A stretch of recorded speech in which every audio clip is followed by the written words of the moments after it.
Success to all में आपका स्वागत है। दोस्तों, आज हम इटुटेरिया का वॉल्यूम 1 का प्रैक्टिस सेट नंबर 7 हम आपको आज लेकर आए हैं।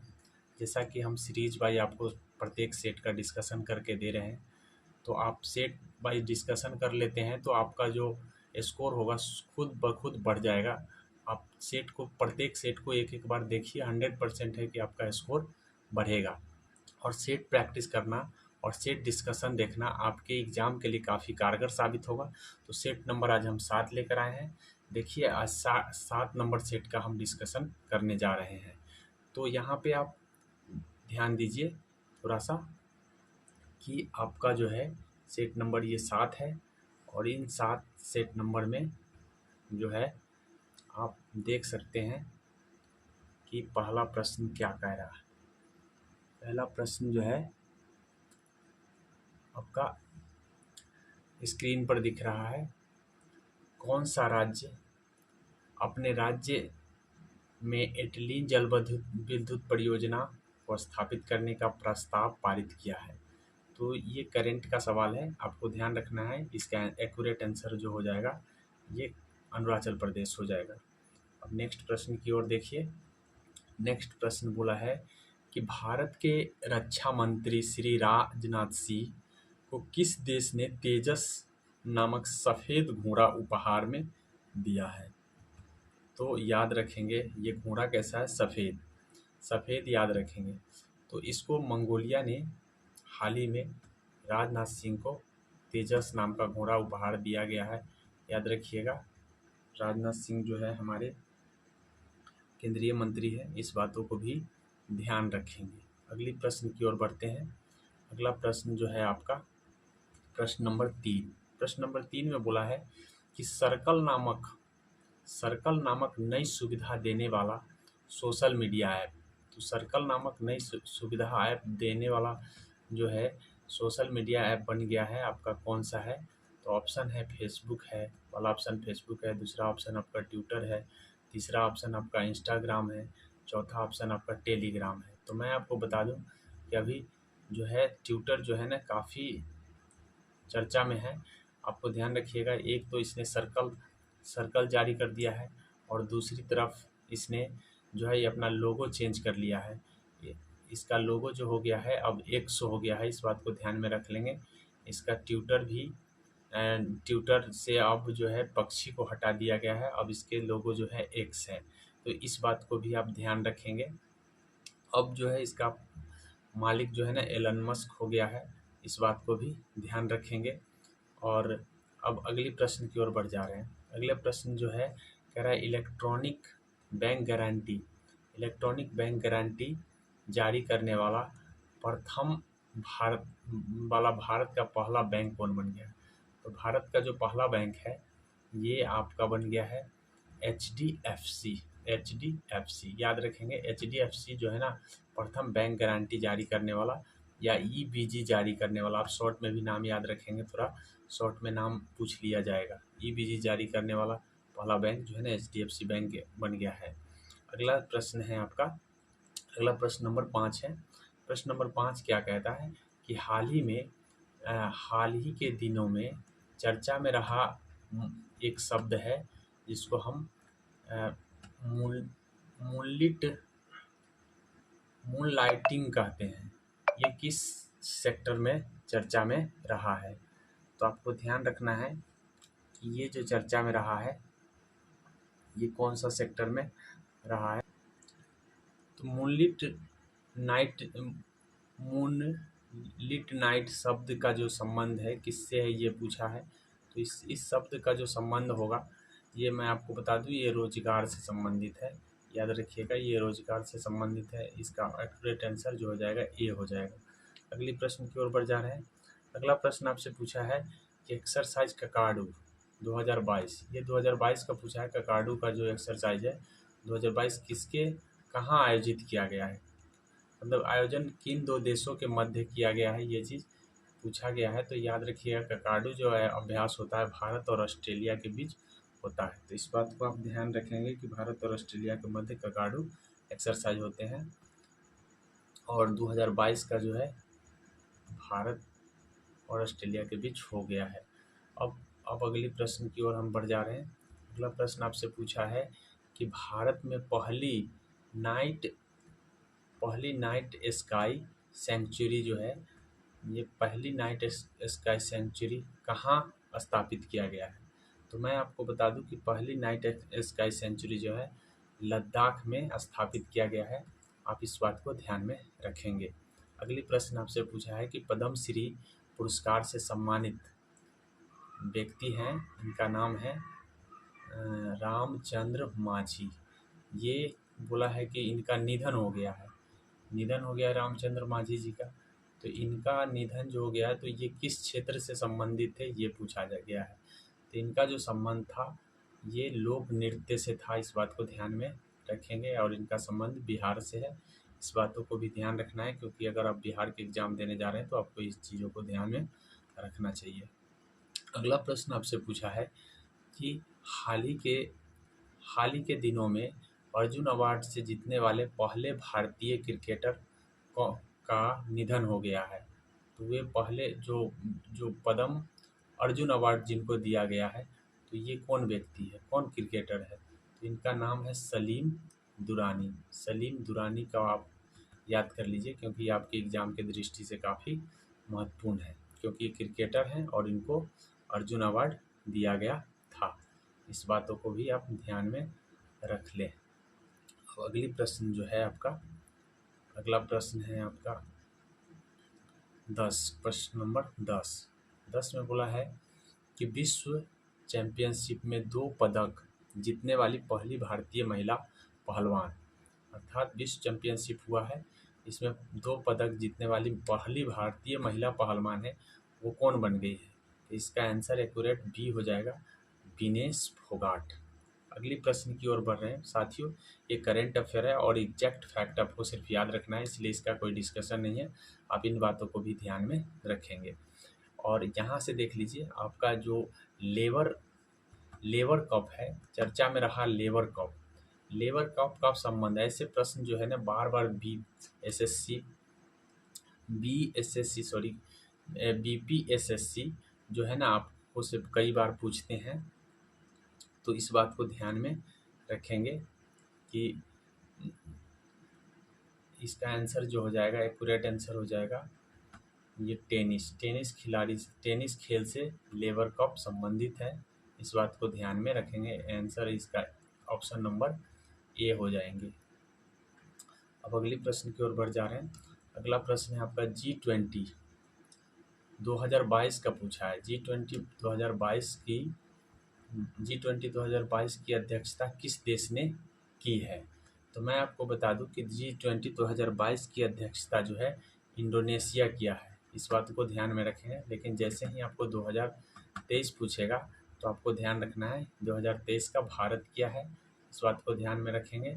2024 जब आपसे 2024 पूछेगा तो 2024 इटली करेगा, इस बात को ध्यान में कर लीजिए। अब G20 में आपका सदस्य देशों की संख्या जो है, अभी G20 जो है सदस्य देश थे 19 देश थे, टोटल 19 देश। एक यूरोपीय संघ था, तो कुल मिलाकर के 20 थे। लेकिन अब अफ्रीकी संघ को 2023 में शामिल कर लिया गया है, तो अब टोटल हो सकता है कि G20 का नाम बदल करके G21 हो जाए, इस बात को भी आप ध्यान रखेंगे, क्योंकि यूरोपीय संघ का शामिल हो जाने के बाद ये G21 हो गया है। इन चीज़ों को भी आप ध्यान में रखेंगे। वर्ल्ड एयर क्वालिटी रिपोर्ट 2021 के अनुसार सबसे प्रदूषित, अब यहाँ पे 2021 के अनुसार पूछा है, तो इस बात को ध्यान में रखिए कि 2021 के अनुसार सबसे प्रदूषित शहर, तो 2021 के अनुसार जो है ना सबसे प्रदूषित देश रहा है ये बांग्लादेश रहा है, इस बात को ध्यान में कर लीजिए।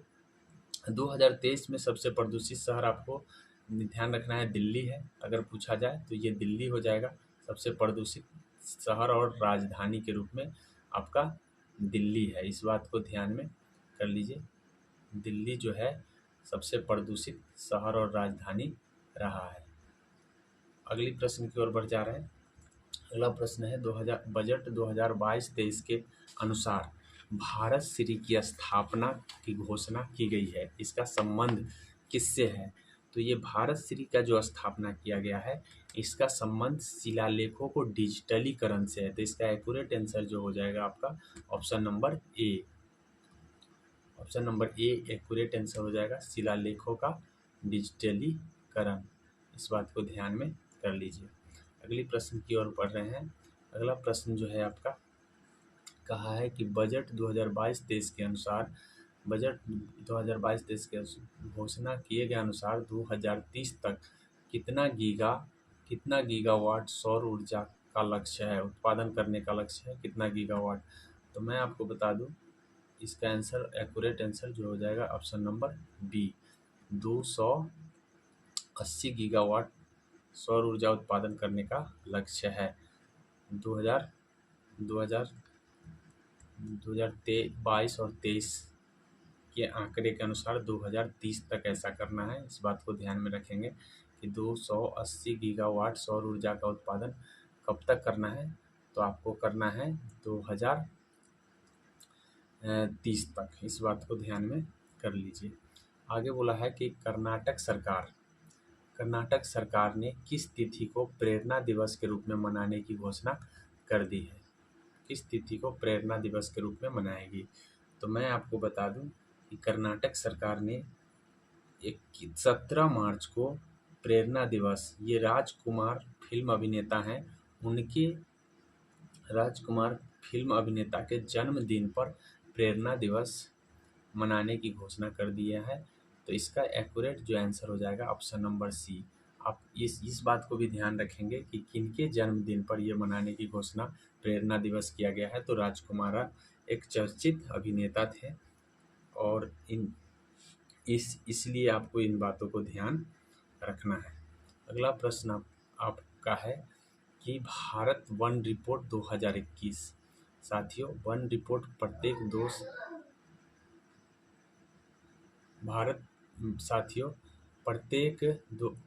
वन रिपोर्ट 2021 के अनुसार जो है प्रत्येक 2 साल पर वन रिपोर्ट जारी होता है। तो 2 साल 21 में जारी हुआ है, तो अब 23 में जारी होगा, 23 में जारी किए जाएंगे फिर से नहीं। लेकिन 21 के अनुसार जो है आपको ध्यान रखना है कि बनावरण जो है 21.71 हो गया है। इस बात को ध्यान में रखेंगे। टोटल वन अगर पूछेगा तो आपका ऑप्शन नंबर यहाँ पे इतना हो जाएगा। ये देख लीजिए, ये जो है ना टोटल वनों की संख्या है भारत में। एक संतुलित वन होने के लिए टोटल जो है आपको 33% वन, किसी भी एरिया का 33% भूभाग पर वन होना, 33.1/3% जो है ना कम से कम वन होना चाहिए, जो कि भारत में अभी नहीं है। इस बात को ध्यान में रखिएगा। सबसे अधिक वन वाला जो देश है वो रूस है, इस बात को भी आपको ध्यान रखना है। सबसे वन प्रतिशत वाला जो राज्य है भारत का वो मिजोरम है। सबसे अधिक वन वाला जो राज्य है वो आपका मध्य प्रदेश है। इस बातों को भी आपको ध्यान रखना है। नई आंकड़े के अनुसार ये सारे हमने आपको बताया है। अब यहाँ पे देख लीजिए, अगला प्रश्न आपसे पूछा है कि 2022 में कितने समुद्री तटों को ब्लू फ्लैग लिस्ट में शामिल किया गया है? तो ब्लू फ्लैग लिस्ट में 3 समुद्री तट को शामिल किए गए हैं। इस बात को ध्यान में रखेंगे कि 3 समुद्री जो है क्षेत्र को ब्लू फ्लैग लिस्ट में शामिल कर दिया गया है। अब हम आपको बता दें कि अब टोटल जो है 12 समुद्री तट जो है ना इसमें शामिल हो गए हैं। इन चीज़ों को एक्स्ट्रा फैक्ट के रूप में आप ध्यान रखेंगे। अब अगले प्रश्न की ओर बढ़ जा रहे हैं। अगला प्रश्न जो है आपका क्या कह रहा है? अगला प्रश्न कह रहा है कि जैव विविधता के संरक्षण से संबंधित समझौता भारत तथा किन देशों के मध्य हुआ है? तो जैव विविधता से संबंधित जो है ना भारत और नेपाल के बीच समझौता हुआ है। इस बात को ध्यान रखेंगे। इसका एक्यूरेट आंसर जो है डी हो जाएगा। इन बातों को भी आप ध्यान रखेंगे। अब अगले प्रश्न की ओर बढ़ जाते हैं। ये ऐसा जैव विविधता को बढ़ावा देने के लिए ऐसा किया गया है। अगला प्रश्न है आपसे क्या पूछा है कि नए महालेखा नए महालेखा नियंत्रक किसे नियुक्त किया गया है? तो साथियों यहाँ पे देख लीजिए, ये जो है ना आपका CGA है, एक होता है आपका एक होता है CAG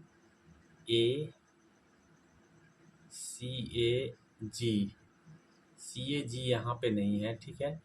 CAG अगर होता तो वो चीज़ अलग होता, यहाँ पे CGA है। तो CGA जो है 2022, ये थोड़ा पहले का सेट है, इसीलिए यहाँ पे आंसर जो है दिया हुआ है ये भारती दास। लेकिन भारती दास अब नहीं होंगे, अब जो है बदल गए हैं। अब इसका जो है आप ध्यान रखेंगे, इसका SS दुबे जो है ना CGA बन गए हैं। अब बात कर ले CAG के बारे में तो साथियों, तो CAG जो है ना गिरीश चंद्र मुर्मू है, इस बातों को भी आप ध्यान में रखेंगे। मुलायम सिंह यादव के बारे में निम्नलिखित में से कौन सा कथन गलत है, ये पूछा है। तो पहला कथन बोला है कि वे 3 बार उत्तर प्रदेश के मुख्यमंत्री रहे तो जी रहे हैं। वे 1 बार देश के रक्षा मंत्री रहे तो जी रहे हैं। वे 8 बार विधायक रहे हैं, जी हाँ रहे हैं। वे उनका जन्म जो है उत्तर प्रदेश के गोरखपुर जिला में हुआ है, तो ये गलत है। ये उत्तर प्रदेश के गोरखपुर जिला में उनका जन्म नहीं हुआ है, बल्कि ये इटावा में उनका जन्म हुआ है, इसलिए ये गलत है। तो एक्यूरेट आंसर आपका गलत पूछा है, आंसर हो जाएगा आपको डी। अगले प्रश्न की ओर बढ़ जाइए। अगला प्रश्न बोला है, हाल ही में पटना हाई कोर्ट के मुख्य न्यायाधीश किसे बनाया गया है या कौन बने हैं? तो पटना हाई कोर्ट के मुख्य न्यायाधीश जो है आपका के विनोद चंद्रन है, इस बात को ध्यान में रखेंगे। हाई कोर्ट के जो जज हैं उनकी नियुक्ति जो है ना राज्यपाल करते हैं, लेकिन उनको हटा जो सकते हैं वे आपको ध्यान रखना है, शपथ राज्यपाल दिलाते हैं, नियुक्ति जो है राष्ट्रपति के द्वारा किया जाता है और राष्ट्रपति के पास ही पावर होते हैं हटाने का, इस बात को ध्यान में रखेंगे। अगली प्रश्न की ओर बढ़ जा रहे हैं। अगली प्रश्न बोला है, मैथिली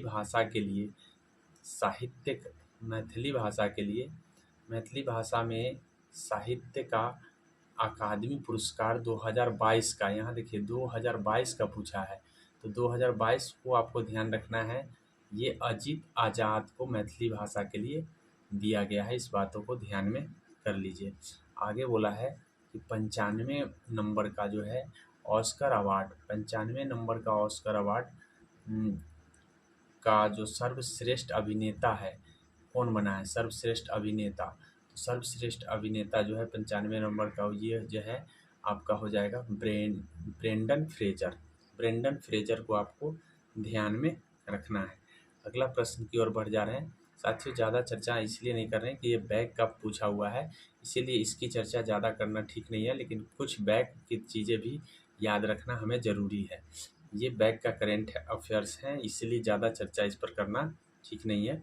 आगे हम बोल रहे हैं, आगे बोला है कि नोबेल पुरस्कार 2022 से सम्मानित व्यक्ति, तो मैं आपको बता दूं कि जो यहाँ पे नोबेल पुरस्कार जो है किस क्षेत्र में पूछा है, तो यहाँ जो है आपका साहित्य के क्षेत्र में पूछा है। तो साहित्य के क्षेत्र में जो है आपको एनी एर्नॉक्स को दिया गया है, एनी एर्नॉक्स को जो है नोबेल पुरस्कार दिया गया है, इस बात को आपको ध्यान रखना है। और ये कहाँ की जो महिला है, ये कहाँ का व्यक्ति है? तो ये व्यक्ति जो है आपको ध्यान रखना है, ये फ्रांस का है।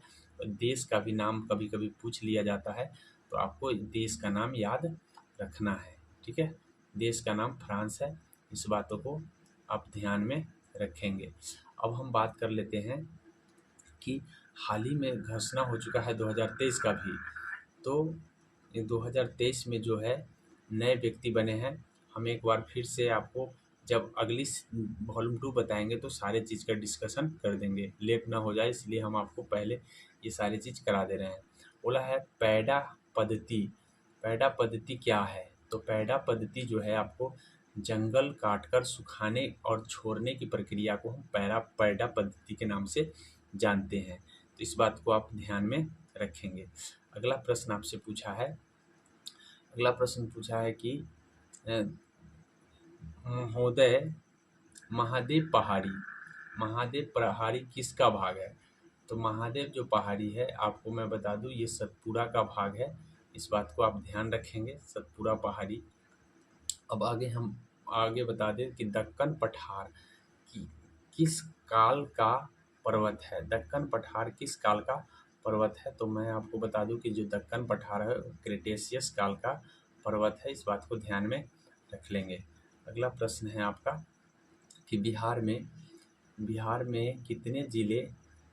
के कितने ज़िले हैं जो आपको गंगा नदी किससे प्रवाहित हो रहा है? कितने ज़िले से होकर गंगा नदी प्रवाहित हो रहे हैं? तो ये जो है आपका टोटल 12 ज़िले जो है ना गंगा नदी से प्रवाहित हो रहा है। इस बात को ध्यान में रखेंगे। अगला प्रश्न है कि भारत में एग्रो इकोलॉजी की जोन्स की संख्या टोटल कितनी है? तो टोटल जो है आपको ध्यान रखना है, टोटल 21 है, अर्थात 21 जोन है। ऑप्शन नंबर सी एक्यूरेट हो जाएगा। अगला प्रश्न आपसे पूछा है कि प्रादेशिक विभाजन के दृष्टि से नेपाल हिमालय की कुल लंबाई कितनी है? तो कुल लंबाई जो है आपको कुल लंबाई आपका है प्रादेशिक विभाजन के हिसाब से। मैं आपको बता दूं कि नेपाल हिमालय के जो है ना प्रादेशिक रूप से 4 भागों में बांटा गया है। कितने भागों में? 4 भागों में बांटा गया है। एक भाग आपका है, एक प्रथम भाग हो गया आपका पंजाब हिमालय। प्रथम भाग जो है आपका पंजाब हिमालय। दूसरा भाग हो गया कुमायूं हिमालय। दूसरा भाग आपका हो गया कुमायूं हिमालय। तीसरा भाग हो गया आपका नेपाल हिमालय। तीसरा भाग आपका हो गया नेपाल हिमालय और चौथा भाग हो गया आपका असम हिमालय। इस बात को आप ध्यान रखेंगे। ये 4 हिमालय हैं जिनमें सबसे अगर बड़ा कहा जाए तो नेपाल हिमालय है, जिसकी लंबाई 800 मीटर है। नेपाल हिमालय की लंबाई जो है ना 800 मीटर है। वही कुमायूं हिमालय सबसे छोटा हिमालय है, जिसकी लंबाई 320 किलोमीटर है। और उसके बाद आपका आ जाता है असम हिमालय, फिर पंजाब हिमालय। इस बातों को ध्यान में आप रखेंगे कि सबसे बड़ा में नेपाल और सबसे छोटा में कुमायूं। तो इसका एक्यूरेट आंसर जो हो जाएगा 800 बी नंबर आंसर इसका हो जाएगा। उसके बाद बोला है कि कौन सा झील राजस्थान में नहीं है? कौन सा झील राजस्थान में नहीं है ये पूछा गया है, आपको ध्यान रखिए। तो इसका आंसर जो हो जाएगा आपको पिछौला झील राजस्थान में है, डिडवाना झील राजस्थान में है, उसके बाद है फतेहपुर झील जो है उदयपुर में राजस्थान में है। तो इस तरह से मानस झील जम्मू कश्मीर में पड़ता है, इसलिए आपका आंसर जो एक्यूरेट आंसर हो जाएगा सी। अगला प्रश्न है आपसे कि राष्ट्रीय जल संसाधन परिषद का जो गठन है ये किस वर्ष किया गया? तो इस आपको ध्यान रखना है कि जल संसाधन परिषद का जो गठन हुआ है ये 1983 में किया गया है। इस बात को ध्यान में रखें। ऑप्शन नंबर इसका हो जाएगा डी। अगला प्रश्न है आपका कि आर्य सभ्यताओं में मनुष्य के जीवन के आयु को आरोही क्रमानुसार निम्नलिखित चरणों को कौन सा विकल्प सही है? तो मैं आपको बता दूं कि सबसे पहले आपको ध्यान रखना है कि 4 आश्रम बनाए गए थे आर्य समाज में, जिनमें से पहला था ब्रह्मचर्य। पहला जो था आपको ब्रह्मचर्य था, इस बात को ध्यान में रखेंगे। पहला ब्रह्मचर्य था, दूसरा आपका गृहस्थ था, तीसरा आपका वनवास था और चौथा आपका संन्यास था। तो इस तरह से ये सजे हुए कर्म होंगे, क्योंकि पहले आपको घर से छोड़कर पढ़ाई में जाना है तो ब्रह्मचर्य बनना है, उसके बाद घर बसाना है तो गृहस्थ बनना है, उसके बाद आपको वन में वास करना है तो वनवास हो जाना है, घर छोड़ देना है, और उसके बाद पूरे रिश्ता त्याग देना है तो संन्यास ले लेना है। तो इस तरह से इसका एक्यूरेट आंसर जो हो जाएगा ए हो जाएगा। इस बात को ध्यान में रखेंगे। अगला प्रश्न है कि गुप्त वंश के किस शासक को लिच्छवी दोहित्र के रूप में कहा गया है? तो लिच्छवी दोहित्र आपका जो है ये समुद्रगुप्त को कहा गया है, और इसी को समुद्रगुप्त को भारत का नेपोलियन भी कहा गया है। इस बात को ध्यान में कर लीजिए, लिच्छवी दोहित्र, क्योंकि ये लिच्छवी की कुमारी से जन्मा था, इसलिए इस बात को ध्यान में रखेंगे। गुप्त वंश के संस्थापक श्री गुप्त है, इस बात को ध्यान में। इसका सबसे प्रतापी राजा चंद्रगुप्त विक्रमादित्य हुआ। चंद्रगुप्त द्वितीय के दरबार में फाहियान चीनी यात्री आया था, इस बातों को भी आप ध्यान रखेंगे। महाबलीपुरम पैगोडा किसके द्वारा संरक्षित काल का उदाहरण है? तो ये महाबलीपुरम जो है ना पल्लवों के द्वारा संरक्षित किया गया कार्य है, और ये ध्यान रखेंगे महाबलीपुरम पल्लवों की राजधानी कांची हुआ करता था, इस बात को ध्यान में रखेंगे। बोला है कि दिल्ली सल्तनत के सुल्तान का पद संभालने से पहले बलवन किसका प्रधानमंत्री था? किस सुल्तान का प्रधानमंत्री था? तो मैं आपको बता दूं, इस बनने से पहले ये पहले नसरुद्दीन के प्रधानमंत्री हुआ करता था। जब नसरुद्दीन मर गया तो उसके बाद ये खुद को अपना सुल्तान घोषित खुद से कर लिया। और इस तरह से याद रखिएगा, रक्त और लौह की नीति अपनाने वाला व्यक्ति बलवन है। इस बात को भी, ये प्रश्न भी पूछ लिए जाते हैं, इस बात को ध्यान रखना है।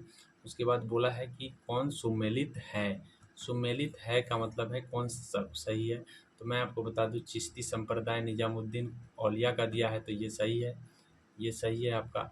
सुहारवर्दी संप्रदाय बहादुर जकरिया का दिया है, तो ये भी सही है, ये सूफी संत से रिलेटेड थे, इस बात को ध्यान में। और इसके बाद है कादरी सिलसिला मियाँ मीर का दिया है, सही है। और अहमद सरहिंदी नक्शबंदी से संबंधित थे, तो सबके सब यहाँ पे सही है, इसीलिए आंसर हो जाएगा आपका ऑप्शन नंबर डी। अगला प्रश्न की ओर बढ़ते हैं। अगले प्रश्न दिया हुआ है कि दिल्ली के मकबरा को किसने बनवाया था? हुमायूं का मकबरा, दिल्ली में हुमायूं का मकबरा किसने बनवाया था? तो हुमायूं का मकबरा जो है ना, उसकी प्रिय पत्नी हाजी बेगम के द्वारा बनवाया गया था, इस बात को ध्यान में कर लीजिए। और गुलबदन बेगम तो जो है इसकी बहन थी, तो इसलिए ध्यान रखिएगा। अकबर के कहने पर हुमायूं नामा गुलबदन बेगम ने लिखा था, और हिंदाल जो था वो हुमायूं का भाई था, तो ये बात आपको ध्यान में रखना है। आगे प्रश्न है आपका, इसका आंसर जो हो जाएगा आपका ऑप्शन नंबर बी एक्यूरेट हो जाएगा, ऑप्शन नंबर बी। अब आपका प्रश्न अगला है 40 में बोला निम्नलिखित में कौन सा एक फतेहपुर सीकरी में स्थित नहीं है?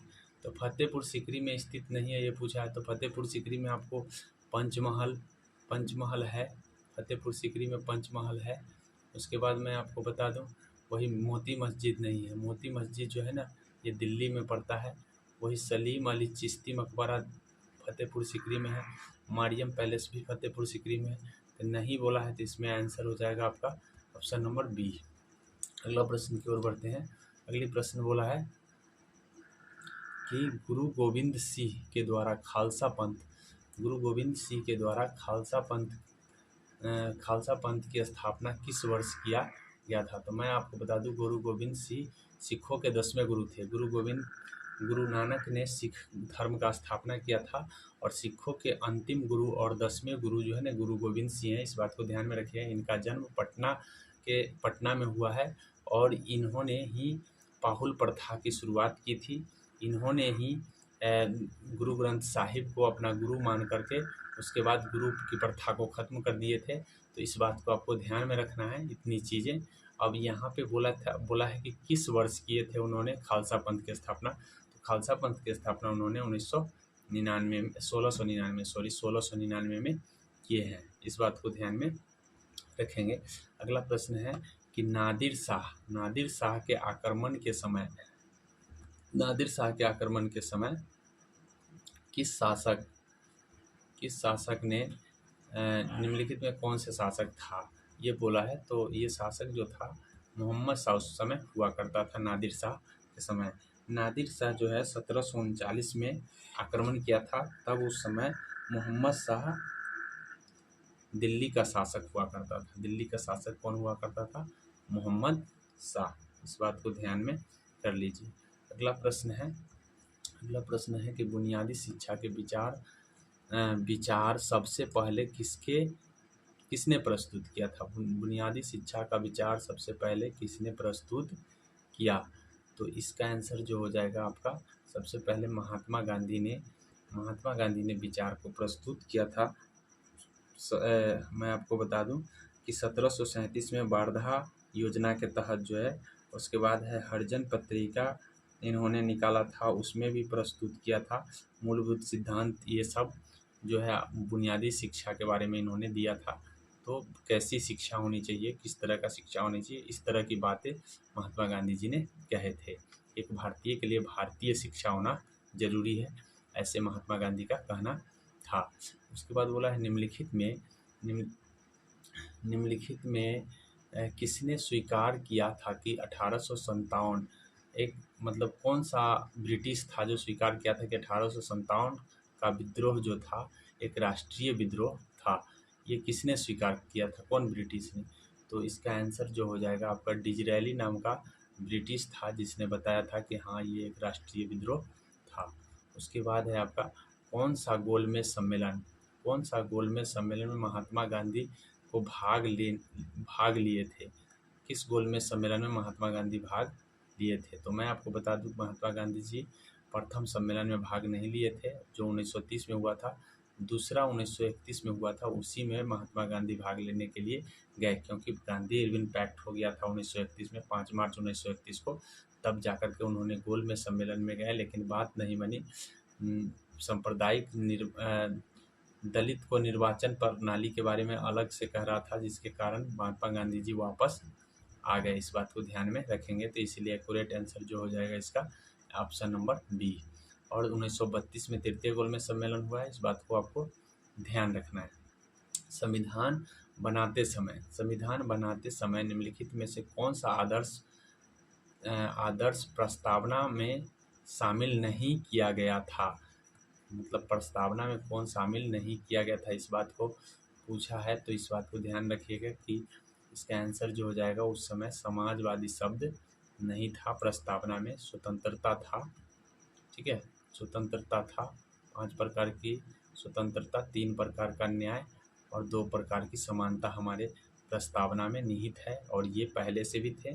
समाजवादी शब्द को जो है ना 42वां संविधान संशोधन के जरिए 1976 में जोड़ा गया है, इस बात को ध्यान में कर लीजिए। धर्मनिरपेक्ष और समाजवादी 2 शब्दों को जोड़ा गया, अखंडता को भी जोड़ा गया। उसके बाद है संपत्ति के अधिकार को मौलिक अधिकार की सूची से किसके शासनकाल के दौरान हटाया गया?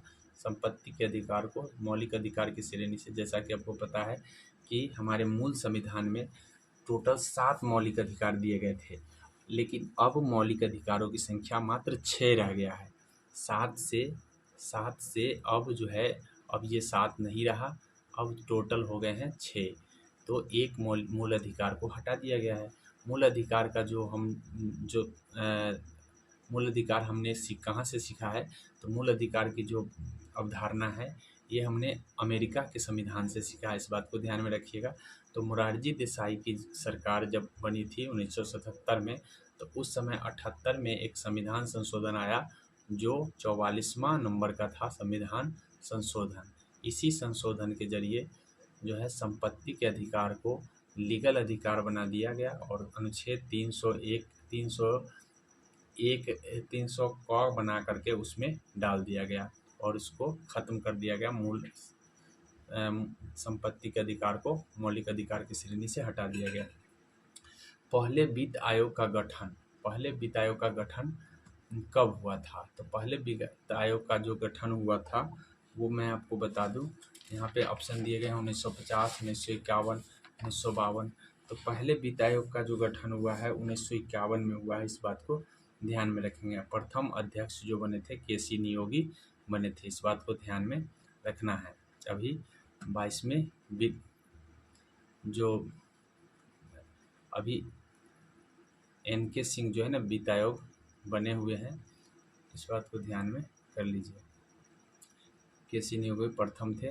भारत के राष्ट्रपति के पास आपात का अधिकार कितने प्रकार के हैं? सभी को पता होगा कि भारत के राष्ट्रपति के पास आपात का अधिकार कितने प्रकार से हैं। तो भारत के राष्ट्रपति के पास आपात का अधिकार 3 प्रकार के हैं। 3 तरह के आपात जो है ना वो जारी करते हैं।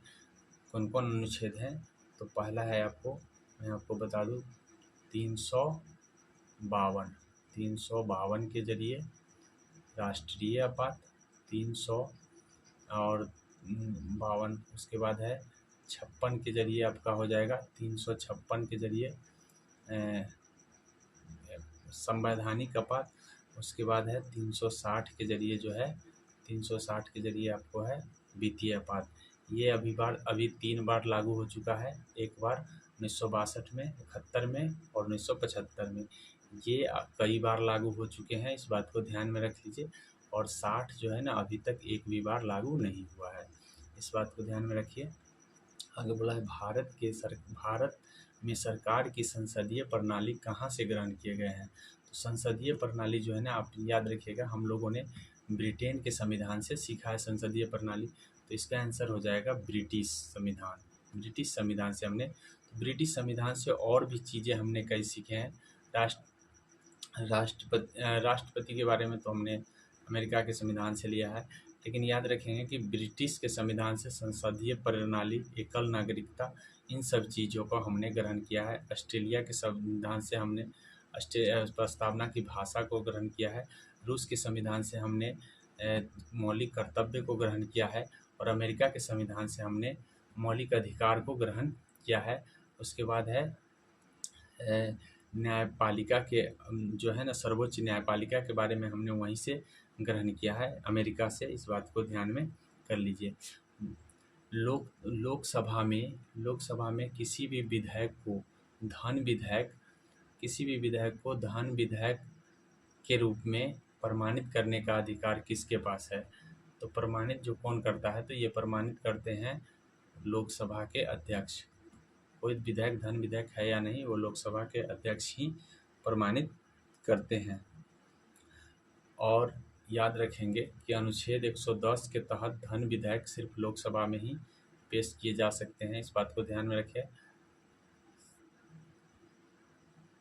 याद रखें 111 के तहत राष्ट्रपति को उस पर अनुमति देनी होती है, और अनुच्छेद 109 उसमें विशेष प्रावधान है धन विधेयक के बारे में, इस बात को भी आप ध्यान रखेंगे।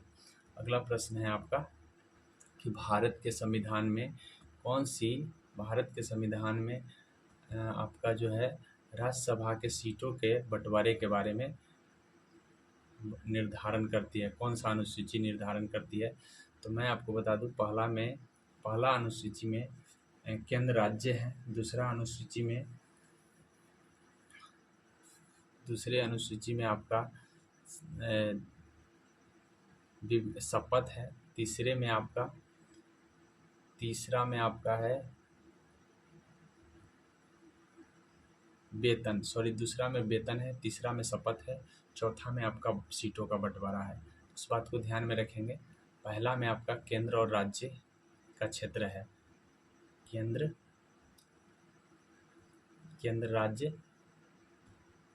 केंद्र और राज्य। दूसरा में आपका है शपथ, तीसरा में हो गया आपका, 3 नंबर में शपथ हो गया, शपथ। 4 नंबर में बंटवारा है, इस बात को ध्यान में रखिए। 5 नंबर में अनुसूचित जाति जनजाति क्षेत्र है, और कुछ विशेष राज्य का अनुसूचित जनजातियों के लिए 6 नंबर में है, जिसमें AMTM आता है।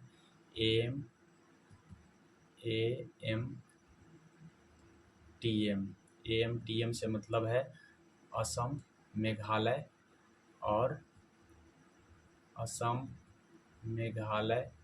और मणिपुर नहीं है, इस बात को ध्यान में रखिएगा। यहाँ पे जो भी एम है, एक मेघालय है और एक मिजोरम है। टी से त्रिपुरा है और ए से असम है, इस बात को ध्यान में कर लीजिए। तो मैंने आपको बताया कि प्रथम अनुसूची में आपका केंद्र राज्य है, क्षेत्र है, दूसरे अनुसूची में पद है, वेतन है, दूसरे में वेतन है, तीसरे में शपथ है, चौथे में बंटवारा है। तो इस बात को आपको ध्यान रखना है। इस तरह से 5वें में अनुसूचित जाति जनजाति है, 6ठे में विशेष रूप से कुछ पूर्वोत्तर राज्य की जनजाति है, और 7वें में जो है आपको 7वां में समवर्ती सूची 3 प्रकार की सूची है। 8वां में भाषा है, 9वां में जमीन संबंधी मामला है, 10वां में दल बदल है, 11 में पंचायत है और 12 में शहरी क्षेत्र है। तो इस बातों को आपको ध्यान में रखना है। आगे बढ़ जाते हैं। अगला प्रश्न है आपका, उच्चतम न्यायालय के सेवानिवृत्त न्यायाधीशों को कहाँ पर वकालत करने की मनाही है। तो मैं आपको बता दूं कि उच्चतम न्यायालय के जो न्यायाधीश है वो कहीं भी काम नहीं कर सकते हैं।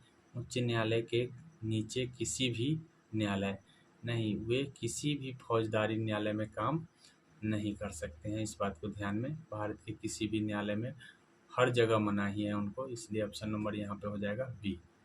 ऑप्शन नंबर बी इसके हो जाएंगे जब सर्वोच्च न्यायालय के न्यायाधीश होंगे तो।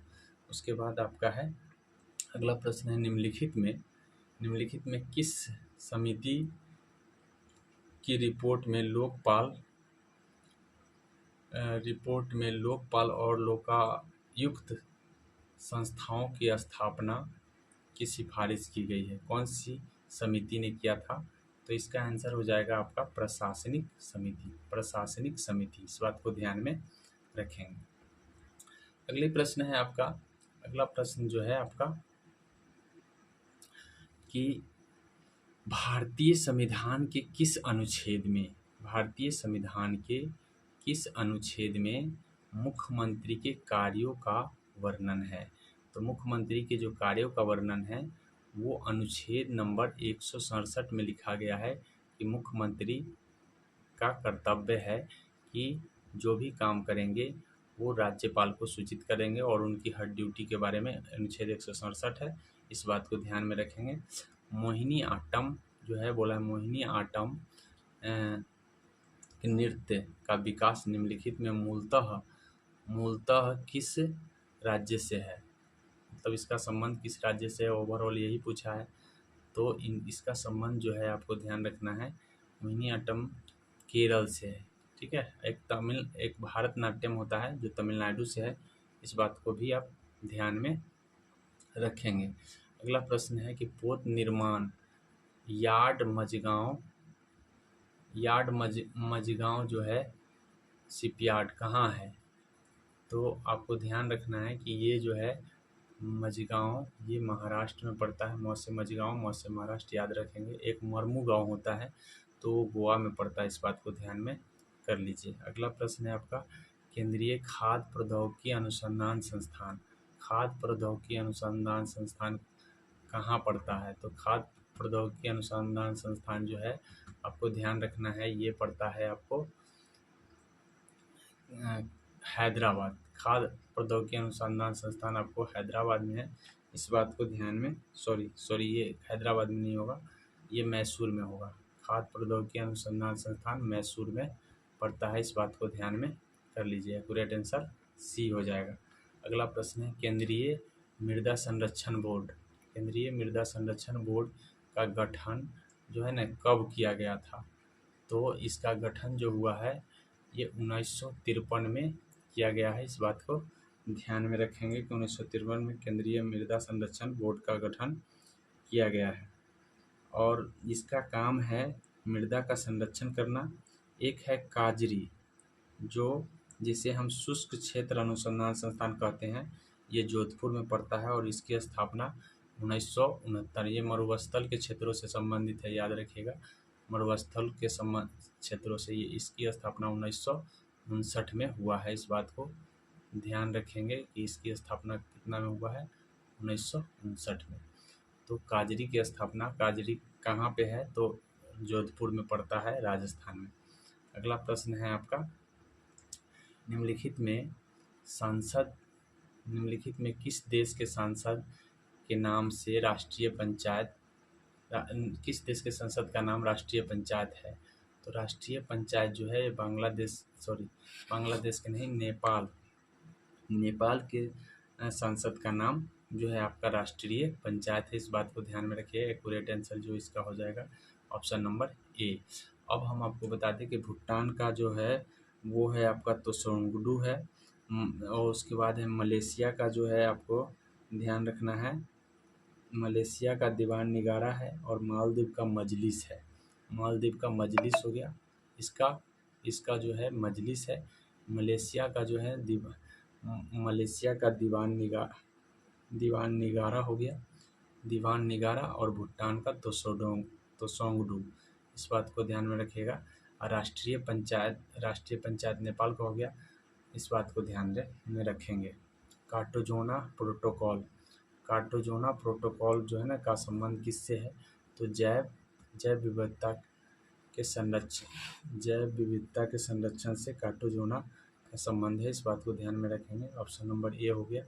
गैस जो धान के खेतों में उत्सर्जित होता है, धान के खेतों में उत्सर्जित होने वाले गैस तथा भूमि के तापन में वृद्धि करती है, वह क्या है? मतलब भूमि के ताप को बढ़ाता है, वो है आपका मीथेन गैस, जिसको हम CH4 के नाम से जानते हैं। CH4 भी कभी कभी ऑप्शन में आ जाएगा, तो आप याद रखेंगे इसको हम क्या बोलते हैं, CH4। ये धान के खेतों से उत्पन्न होता है, इस बात को ध्यान में। जलवायु परिवर्तन में बोला है कि जलवायु परिवर्तन में कारण है, जलवायु परिवर्तन में ये ओजोन परत का संरक्षण भी, ग्रीन हाउस गैस भी, और प्रदूषण, ये सारे जो है ना बदल रहे हैं जलवायु को। यहाँ आंसर हो जाएगा आपका डी, उपयुक्त में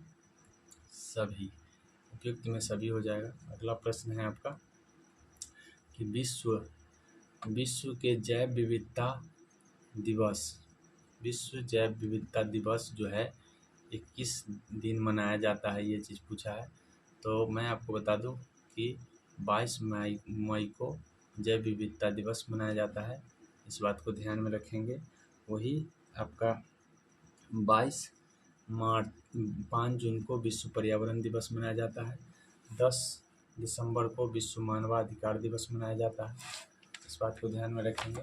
और 22 मार्च को विश्व जल दिवस मनाया जाता है। तो ये सभी चीज़ों को आपको ध्यान में रखना है। निम्नलिखित राज्य में से किस में भारत की सबसे बड़ी अंतर्देशीय लवणीय आर्द्रभूमि है? तो यहाँ पे भारत की जो सबसे लवणीय आर्द्रभूमि है ये गुजरात में पड़ता है, याद रखेंगे। अंतर्देशीय आर्द्रभूमि गुजरात में पड़ता है, ऑप्शन नंबर आपका हो जाएगा डी, सर्वाधिक सबसे। और जबकि आंध्र प्रदेश में दूसरा सबसे ज़्यादा है, इस बात को ध्यान में रखेंगे। दूसरा सबसे ज़्यादा आपसे पूछा जाए तो इसका आंसर आंध्र प्रदेश हो जाएगा। अगला प्रश्न है आपका 66 में बोला है कि निम्नलिखित में कौन राशि के लिए कोई मात्रक नहीं है? किसका कोई मात्रक नहीं है? तो इसका मात्रक जो हो जाएगा अपेक्षित घनत्व का कोई मात्रक नहीं है, इस बात को ध्यान में रखिएगा। घनत्व का मात्रक किलोग्राम प्रति मीटर क्यूब है, बल का न्यूटन है, और संवेग का मीटर पर सेकेंड है, इस बात को ध्यान में रखें। किलोग्राम मीटर पर सेकेंड संवेग का होता है, ध्यान रखना है। अगला प्रश्न है आपका, आगे जो प्रश्न है आपका पूछा है कि निम्नलिखित में किस मामले में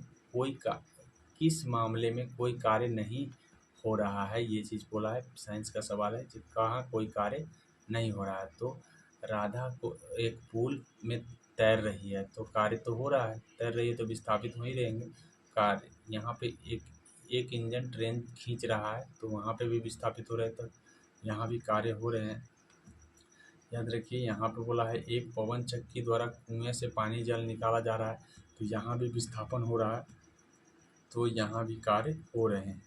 लेकिन एक गधा अपने पीठ पर वजन लेकर चल रहा है, तो याद रखिए कि वजन जो है इसके पीठ पर है, तो पीठ पर की वस्तु विस्थापित नहीं हो रहा है। ऐसी परिस्थिति में जो है उसका जो 90 डिग्री का कोण बन जाएगा। 90 डिग्री में 0 मान होता है, cos थीटा का मान 0 होता है, और इसीलिए कार्य बराबर होता है आपको FS cos थीटा। तो 90 डिग्री जब 0 रखेंगे तो उस समय आपको ध्यान रखिएगा 0 आ जाएगा, तो इसी परिस्थिति में यहाँ पे कोई कार्य नहीं है। इसका आंसर हो जाएगा डी। अब अगले प्रश्न की ओर बढ़ जा रहे हैं। अगला प्रश्न बोला है किसी संकुचित स्प्रिंग में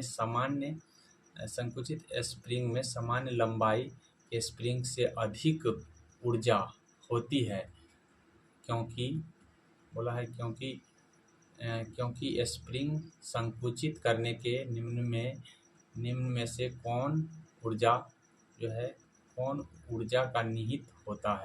ऊर्जा निहित होता है। तो इसमें स्थितिज ऊर्जा जो है ना समा जाता है। इस बात को ध्यान रखिए, स्थितिज ऊर्जा निहित होता है। इसका आंसर हो जाएगा। अगला प्रश्न बोला है कि निम्न में कौन संवेग की गणना की जाती है किससे। संवेग का फॉर्मूला होता है संवेग equal to M V. M का मतलब मास दरमियान हो गया, वी का मतलब वेग हो गया। इसलिए एक्यूरेट आंसर जो हो जाएगा आपका बी हो जाएगा। B is the accurate answer हो जाएगा। अगला प्रश्न है, अब याद रखिए इससे प्रश्न पूछा जा सकता है कि दरमियान बढ़ाने से क्या फ़र्क पड़ेगा, तो बढ़ जाएगा। वेग बढ़ाने से क्या फ़र्क पड़ेगा, तो वेग बढ़ाने से भी बढ़ जाएगा। इस बात को ध्यान में रखिए क्योंकि ये सीधा अनुपात में है इसलिए। अगला प्रश्न आपका बोला है कि जब पानी से भरे एक बीकर को एक कॉर्क और कील को रखा जाता है तो कॉर्क तैरता है जबकि कील डूब जाता है। इसका कारण क्या है। कॉर्क का घनत्व कम होगा पानी के घनत्व। बोला है कॉर्क का घनत्व, यहाँ पहला ऑप्शन बोला है कि कॉर्क का जो घनत्व है वो पानी के घनत्व से कम है, से अधिक है। तो ऐसा नहीं, अधिक नहीं होगा, अधिक नहीं कम होगा, तभी जा करके ये ऐसा होगा। लोहे के कील बोला है, लोहे के कील का घनत्व अधिक है, पानी के घनत्व से अधिक है। तो हाँ, पानी के घनत्व से लोहे का कील का घनत्व जो है ना अधिक है, इसलिए ऐसा हुआ है। इस बात को ध्यान में कर लीजिए। इसका आंसर ए बी हो जाएगा। एक्यूरेट आंसर जो है बी है। बाद बाकी यहाँ बोला है लोहे के कील का दरम्यान कॉर्क के दरम्यान से अधिक है, ऐसा नहीं है कुछ, ठीक है, इससे कोई फर्क नहीं पड़ेगा। उसके बाद है कॉर्क का जो लोहे के कील के दरम्यान से अधिक है, तो यह ऐसा भी नहीं है। इस बात को ध्यान में रखेंगे, इसलिए ये गलती हो जाएगा। अगला प्रश्न है कि निम्नलिखित में कौन विद्युत चुंबकीय तरंगे नहीं है। तो मैं आपको बता दूं कि रेडियो एक विद्युत चुंबकीय तरंग है। उसके बाद इंफ्रारेड जो है ये भी एक विद्युत चुंबकीय तरंग है और माइक्रोवेव जो है एक विद्युत चुंबकीय तरंग है। ये जो है अल्ट्रासाउंड विद्युत चुंबकीय तरंग नहीं है, इसलिए एक्यूरेट आंसर जो है आपका डी हो जाएगा।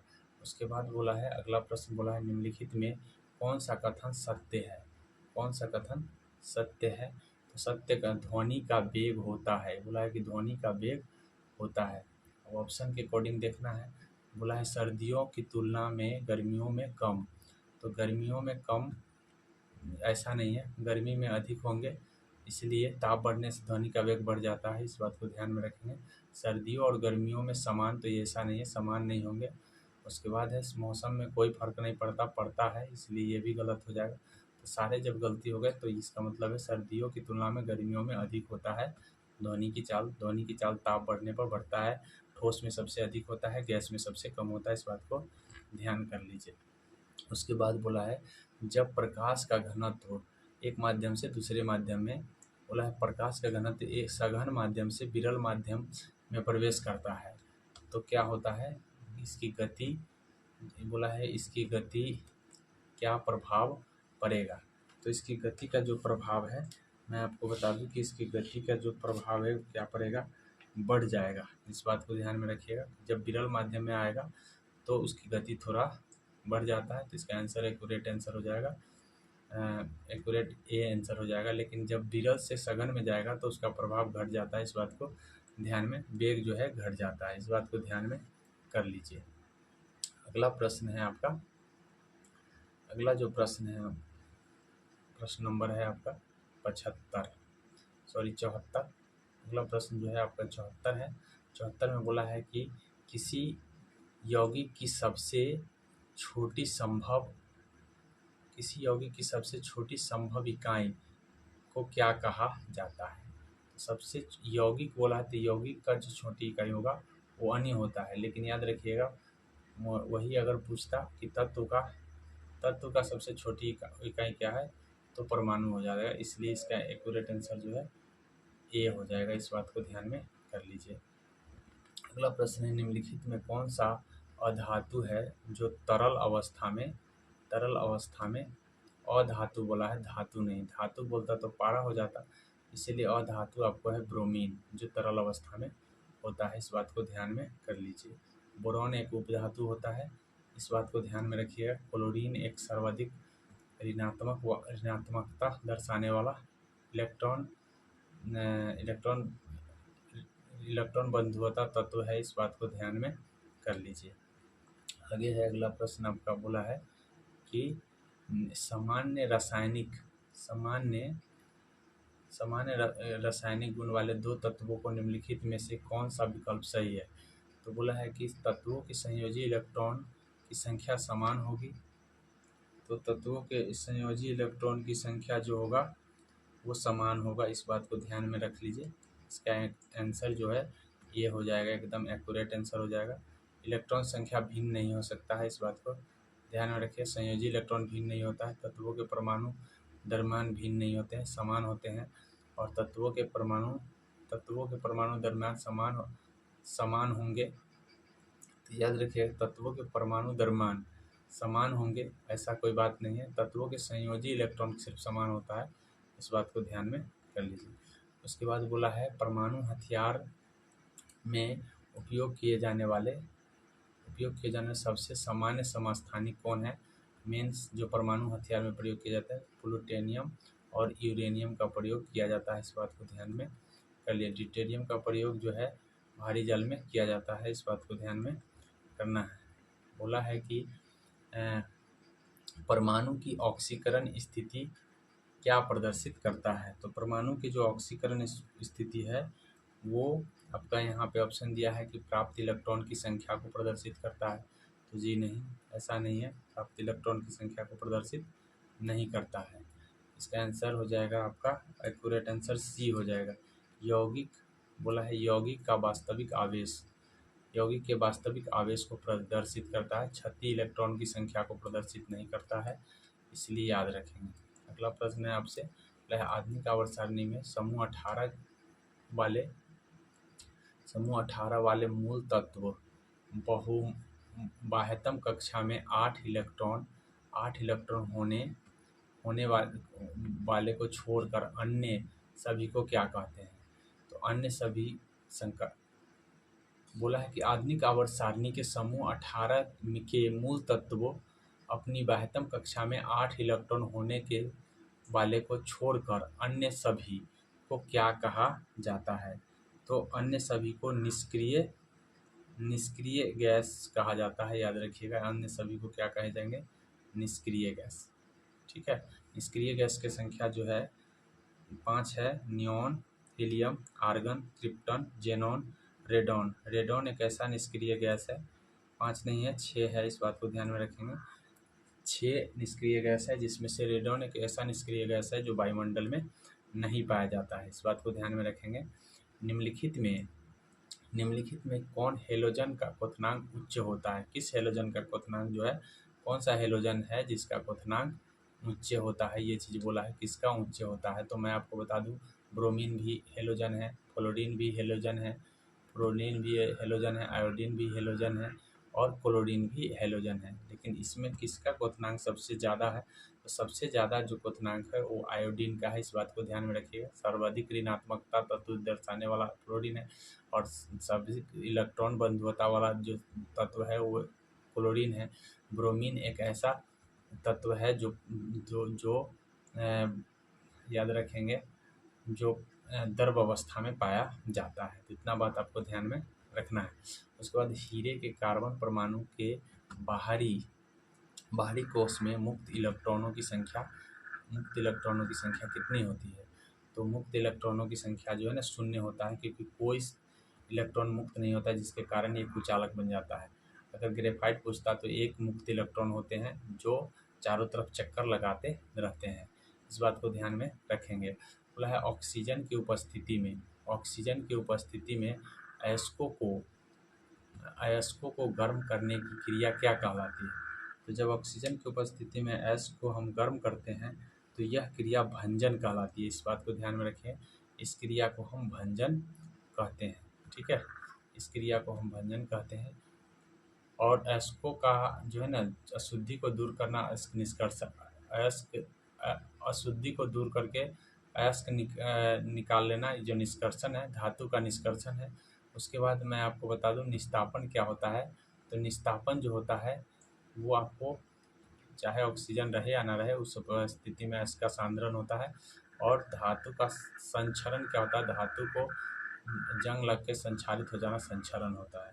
इस बात को ध्यान में रखें। टॉक्सिलॉजी क्या है, तो टॉक्सिलॉजी के अंतर्गत याद रखिएगा कि विष या जहर का अध्ययन किया जाता है। तो इसका आंसर जो हो जाएगा आपको ए हो जाएगा। इस बात को ध्यान में, एक होता है टॉक्सिनॉमी जिसमें वर्गीकी का अध्ययन होता है। इस बात को भी ध्यान में रखेंगे। मानव बोला है, मानव के सबसे बड़ा अंग निम्नलिखित में कौन है।